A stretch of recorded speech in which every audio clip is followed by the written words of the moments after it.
Ladies and gentlemen, boys and girls, hello and welcome. It is League Unlock. That is Mark. My name's Eric. A little bit of a special episode today because we're going back and we are looking at the worst teams in the history of the four major regions. And there's not really any debate here. Usually it's opinion. Well, this team was actually better, blah, blah, blah. We're just looking strictly at win percentage. The worst win percentages for a full season in all the major regions, which means you can't argue it.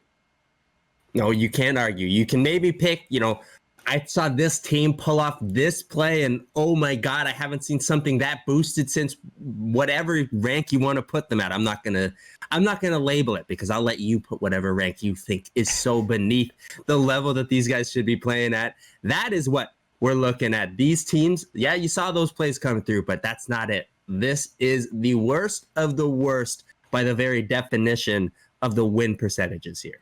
And we got to start over in China because there's a lot to choose from. A lot of similar win percentages over in the LPL. You don't have to go very far back in their history, or you can go far back. There was a team called Spring Wei Spider in 2013. They went 3-25. You had Hyper Youth Gaming who went 3-30. They play a lot of games over in China. The Vichy era before Coma got there, they were really bad in 2018 and 19, 9-34, 10-36. But the worst of the worst came from this very spring split in 2020 when you had your boys and ours, Victory 5. They didn't go completely winless. Well, they did go 0-16. But they went 1-32 overall. These are best of threes, all split long in China, and they won one single game, Mark, out of 33. Yeah, this is without a doubt the worst team in the LPL's history. And yes, when you look at some of the ones we just talked about and the ones you look at before with some of these poor records, the reason why they're getting them is obviously the way that the LPL works. You have some absolute firecracker lineups at the very top, the elite squads. That's what we've seen. And then even in the older days of the LPL, you still had squads that would carry around one or two superstars on that lineup that on the given day could absolutely pop off and destroy you. These squads weren't able to put up any of those type of victories. And when you look at Victory 5, they're worse than all of them here. The level of play and performance that we got this split, you saw Victory 5 on that card. It was almost as good as taking out a pen and putting in the W in the win column. And I say pen, permanent marker, Sharpie, whatever you want to, chiseled in stone type of situation for that win is what you were looking at with Victory 5 on the lineup. That's where you practice these new picks you want to try out. You got Victory 5 on the schedule. You try out, Nocturne mid, sure, throw it together against them. It's a confidence booster. There's 17 teams. This is where you actually should be experimenting with your emotes. That's the big one here. You can't risk it in a high pressure situation. Figure out where the better BM is in a match against Victory 5, which it's Victory 5. You should have lots of opportunity to be dropping these emotes. It's perfect. Don't worry about your runes. Runes doesn't matter against V5. Get the emotes locked in during Champ Select. But CLX, who was the mid laner, and the lone win that they got against LNG, kudos to him. 7-0-11 on the LeBlanc, which was, LNG was the 16th best team in the LPL and still had, 15 more wins, 14 more wins than V5 got in the year. But CLX, he played games as the mid laner, he played games as the top laner, and he played some games as the support for them. That's how we're trying anything. There were some issues behind the scenes, but they also had 3 different players play jungle for them. Spring was a time to forget if you were a Victory 5 fan, and all 3 of them were probably upset. Man, doing them dirty like that. But you said it. You see these type of situations when you have something that usually is this bad. It's almost rare that it's all negatives across the board, that it's, either bad attitudes, bad players, bad skill, all these type of things contributing to these type of records. Usually there is some positives in these type of situations. Someone is trying their very best to try and pull their weight, trying to do multiple different roles, trying to fulfill different things and find success for this squad, and it doesn't end up working out. That's simply the situation here with Victory 5. A lot of effort was put in to try and turn things around, try to find some avenues to get even 2 more wins than this squad was able to achieve. never ended up happening. Yeah, and a lot of the time, because the top of the table is so stacked in the LPL, it is rough when you just do not even close to match up talent-wise against a lot of these other squads, so you felt a little bit bad for Victory 5. I'm happy for them that they didn't have the 0% win rate. They at least got that boosted up to 3%, so that they're not even further down on the all-time lists and rankings for bad teams in the LPL, but hard to argue against them right now, even though the scene's a lot more competitive in 2020. So hey, there's no doubt with doing a list like this, we're going to end up talking about teams that don't even pick up singular wins in this situation. But that is not Victory 5. At the very least, they can say, you know what? We found one victory here. And even if it wasn't a full series, there are a couple teams, well, really just a couple versions of the same team in the LCK, which have a similar story to V5, where they didn't pick up a series win, but they did at least pick up some game wins. Of course, we're talking about the phenomenal anomaly of the LCK. You couldn't get them out of the LCK, but you couldn't get them near the playoffs. Jin Air Green Wings, the Glad Plane Boys, and really, you can talk about a full calendar year for this squad, because we're talking spring and summer for them, where they picked up one single series win and 7 wins across 2 full splits. That is just downright impressive out of the Jin Air boys. When you were talking about that, they haven't really, they weren't really ever in the run for playoffs. They weren't ever in the run for 9th place. They were always in 10th place, was what this Jin Air squad was bringing up the rear for the LCK. But you also said it right. When they went down to the relegation tournament, they were the beasts of the relegation tournament. They were unbeatable type of situation. Jin Air said, we are clearly an LCK caliber team. But anything higher or hoping for a little bit more, we are absolutely not. And look, there were some bright spots. And many times watching these Jin Air downward trending seasons, and usually the positive side was kind of Twitch chat and everyone kind of laughing and saying, let's see that 0-18 dream come true. And we got the 0-18 dream to come true. But at the same time, it led to a lot of great moments. And again, I want to focus a little bit here as we talked about these negative and bad teams, the positives from them. Yeah, Glad Plane coming through here, JPG, really good time for the community, feeling nice and wanting to see these wins. And look, we even got some incredible performances in series out of this Jin Air team, even with the winless record going on. You remember some of these incredible matches against SKT going all the way. They really did provide some of the most fun matches that we have seen in the LCK in the past couple of years. The craziest thing about it all is in their 0-18 season, they were one crazy almost base race away from 2-0ing SKT to start the season. They almost started off with a win, and obviously that was when SKT was definitely figuring some things out post MSI. But Jin Air should have won that very first series of the split, and then we're not talking 0-18. They might still be 1-17, but they don't have the big goose egg. Yeah, they'd be 1-17, and without a doubt, still finding themselves on this list as the worst ever LCK but twice squad. As many wins. But yeah, you're right. The 100% increase in the victories for the squad would be what Jin Air would pick up. Not the case. This is the worst that we have ever seen from the LCK, and although that does sound obviously like such a bad thing, and it is a bad thing, but at the same time, don't forget about those Glad Planes. Don't forget about all the good times that you had watching Jin Air, and of course, a lot of sad planes as well. But you got to remember the good times with the bad. Yeah, it's about 9-1 in terms of sad planes versus Glad. But they did pick up some wins against solid teams. It went to 3 games against T1. They picked up wins against Damwon. Some legit playoff teams, and Jin Air had moments where they look competitive. You can't forget that even though the record doesn't match up with it whatsoever, there have been players and established players in the LCK that have either started on Jin Air or have been with Jin Air at various points in obviously the very low point of the timeline for Jin Air, which is almost the entirety of their timeline in the LCK. But look, we wouldn't have Teddy if it wasn't for Jin Air and the way that he played and was kind of developed there. And obviously through the fire and the flames pretty much of playing on Jin Air as an ADC is what we got. But look, A lot of good things have come through Jin Air and having Jin Air involved in the scene in the LCK still, regardless of their record. Yeah, they're just an 80 carry grooming factory. Teddy, and then even Root.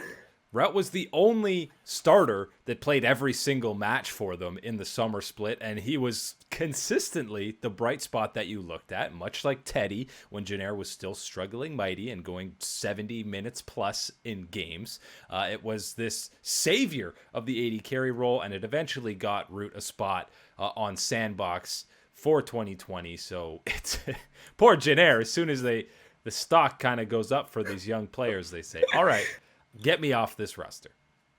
Well, look, hey, if you're a fan of watching Zed be played, and especially, and I know a lot of people are, watching Zed be played over in the LCK, Jin Air was our most recent squad. It was pulling out the Zed picks here, so that is also one thing that you can always count on Jin Air for, bringing out some of these unique champions that, of course, the more traditional LCK powerhouses aren't always willing to try out. And different than Victory 5 because of the almost memery surrounding Jin Air, because they've been bad for a long time. They have a certain play style, being very slow associated with them. They have had some star players, and the old Glad playing meme around them. They have a lot of fans. Not a lot. They have a lot of fans for a team that has been perennially bad for so many years. Victory 5 is still a young organization, but it's nice that Jin Air has these fans.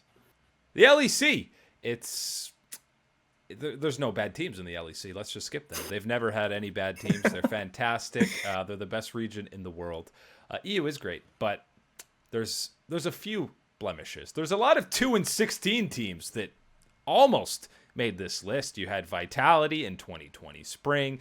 You had Rogue in 2019, H2K in 2018. It was 3 years in a row that you were seeing a 2-16 squad fielded in Europe, but none of them get the honors of being the worst team in the history of the LEC/EU LCS. That honor belongs to the one and only Origin squad from 2017 spring, who finished 0-13. This is when it was best of series in EU. 0-13 in series, 2-26 in their overall game score.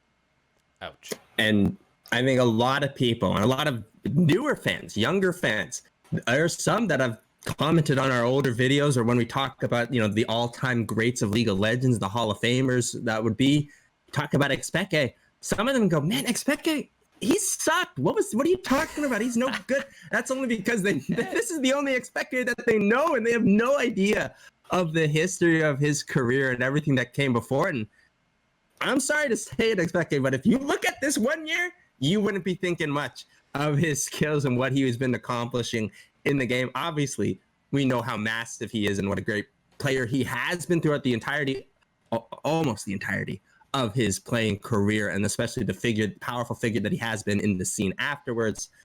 This was not one of the highlights of his career. Well, of course, this is when Expeke, he was playing support on this Origin roster. He also played bot and mid, which Expeke is a mid laner. If you're judging him based on his support or 80 carry performances, you're going about this all wrong.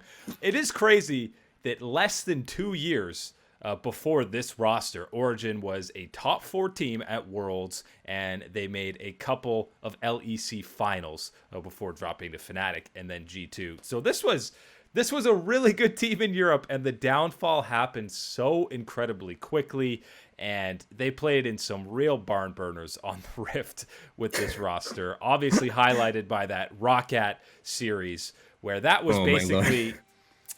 That was the full embodiment of this roster and that entire year for them. The 3-game set was just insane. The first game is when they actually picked up their first win of the split. There was the hilarious stories. It was a 77-minute game. They needed 5 Barons to close the game out. You had Deficio and Quickshot.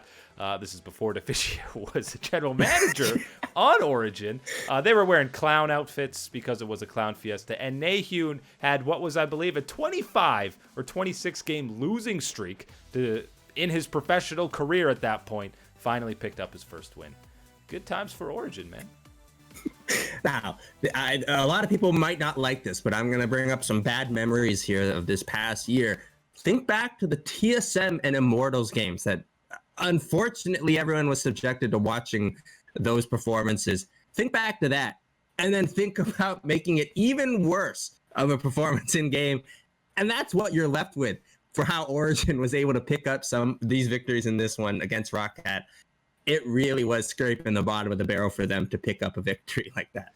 Yeah, it was tough sledding for them. I mean, obviously the roster, the imports didn't really work. Wisdom, Nahun was probably the brightest spot on this roster. It was just crazy to see even a guy like Tabs, who couldn't do much on this roster, but he was a guy who was, when he was on Alliance, I mean, they were the best team in Europe. He was competing against some of the very best. That was kind of 3 years before this. But I feel like it's rare that we saw EU squads that were so bad, to be honest. 2017 might have been one of the weakest levels of competition overall that we saw in Europe, because Fnatic wasn't quite at their peak yet until at least summer rolled around, and G2 was kind of just absolutely stomping everybody because there was no legitimate threat for them, at least in the spring split. And this Origin roster, this was NA levels, man. This looked like you were watching the LCS and NA, not the LCS and EU. This is before we had franchising with the LEC and all the changes and really the growth in the level of play that we saw in the European region that continued after franchising was put in. Yes, Europe has had some strong teams and strong performances before, but the depth of talent didn't seem to show up here, especially towards the very bottom, not nearly to the effect that we can say it is right now with how strong the LEC has grown in comparison. Yeah, and NA has kind of plateaued. NA's gone backwards, actually. They fell down the hill a little bit, and that is why it's best that we save North America for the last on this docket, because NA, it's almost the most difficult to even choose, because there's so many that you could pick from for the worst team that we've seen in the LCS, which is why it becomes difficult. There's been some Dignitas rosters. There's been some heavily imported teams that really didn't work out. Before we get to the actual team, Echo Fox, 2016 spring, the first time Froggen came over, that roster did not have a good time. It was the first time we had best of threes in the LCS, and they went 1-17. They won one best of against P1, and they went 8-34 overall. This is before Looper was even in the lineup. This is the Keith McBreath era with Froggen. You had KFO in the top lane, big in at support. They had some bad games, and there's a reason that Keith has been memed for his time on this roster afterwards. When you look at the performances, and I don't know how much you're gonna have to hate yourself to go back and actually watch these performances, they are not pretty whatsoever. And when we've talked about these other poor performing squads from different regions, they've looked a hell of a lot more competitive than this Echo Fox roster ever did in North America. And even with the talent and skill of Froggen, and especially at this point in his career, expecting coming over from Europe, there's no way you can look at this and not be counting themselves as one of the most, if not the most, disappointing and poor performing NA rosters we've ever seen. And the worst team might not be the most disappointing, but you have to give the nod to your boys at Coast. Also 1-17, but that was their overall actual game score. And this was 2015 spring. This was almost before importing Europeans became super mainstream in North America. So they brought in Jezzes and Impaler from EU. The original, oh my God, they're bringing in a mid-jungle duo right over. Coast was just a little bit ahead of their time. And much like Jin Air, almost 2-0ing SKT in their 0-18 season, Coast got their first and only win of the season in week 1 on day 2 against Winter Fox. And then they proceeded to, lose 16 games in a row. But it looked great in week 1. Yeah, the good old week 1 fooling situation. That's what it was for Coast. And Coast, a lot of people might not, again, the younger viewers might not know about Coast and their history in the LCS. And obviously for good reason that no one knows about Coast in the LCS, because their performances, everything about Coast was something completely unremarkable. I think everyone knows the 1-17, and they kind of, even before that, they had Skara immortalize them by saying up until they lose. They're winning the game. I think I butchered that, but that's kind of the sentiment, that they could be ahead and then they just lose the game immediately. So this roster, I mean, they went through a bunch of different iterations. Guys were getting subbed in, subbed out. You had Heaven Time, who eventually came in. Man Cloud eventually subbed in for Jez's. Mash, Don't Mash Me, who's been around the LCS scene for so many years, played on so many different squads. Him and Chris, the original Challenger Gatekeeper, were the only guys who played in every single, all 18 matches for them. It was tough sledding for Coast, as a lot of these guys, their career took a bit of a shot. Somehow, I don't know how Jez has bounced back career-wise after this Coast team. He eventually even got a spot on Fnatic. How did that happen? Because he went back to EU. He cleansed himself of the LCS Clown Fiesta virus. That was the big one here. Had to get that one. Goes back to EU. Perfect health. But when you're looking at Coast and you're talking about the failures of Coast, you look at it, and unfortunately, the things that they failed at and a lot of the lessons that they did not learn and implement into the roster and the team to get better, we've seen that repeated year after year after split after split, team after team in the LCS, and has not changed yet. And unfortunately, I'm going to bet on it not changing anytime soon. And just, it's obviously a blast from the past looking at the other teams in that LCS era that Coast was going up against. Winter Fox, as I mentioned, the only team that they were able to get a win against. It was a mess of a roster. That was when you had Avalon and Helios. Helios just wanted to bring his brother over to play because he wasn't even a top tier or really pro player, but they just played together. But Winter Fox had Pobelter and Altec, who eventually would become, well, Pobelter, maybe the best domestic mid laner in the LCS, and Altec has put up some great performances as well. Dignitas roster was right there, but for how bad Winter Fox and Dignitas looked at times, they still finished with 5 and 6 more wins respectively than Coast. So that puts it into context for you.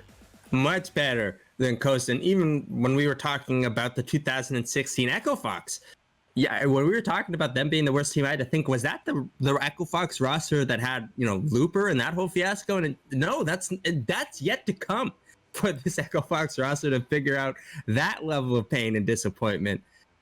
It's not a pretty scene at the LCS sometimes. And usually, like Jin, some of these subpar teams, there's some kind of savior. You can say, well, at least they had Teddy, at least they had Root. Mash Me kind of got some other chances in the LCS. And really the only thing you could say is Jezis eventually role swapped to support, went on Fnatic, became a coach. So he definitely had the most success out of any of those members on that Coast roster. But for now, you can't argue against it. Coast, the worst team that we've seen in the LCS. And those are just the 4 major regions. You can imagine minor ones. It gets a whole lot worse. But that is all the time today for League Unlocked. Mark and Eric here with you guys. As always, thank you so much for hanging out with us, and we will catch you guys on the flippity flop.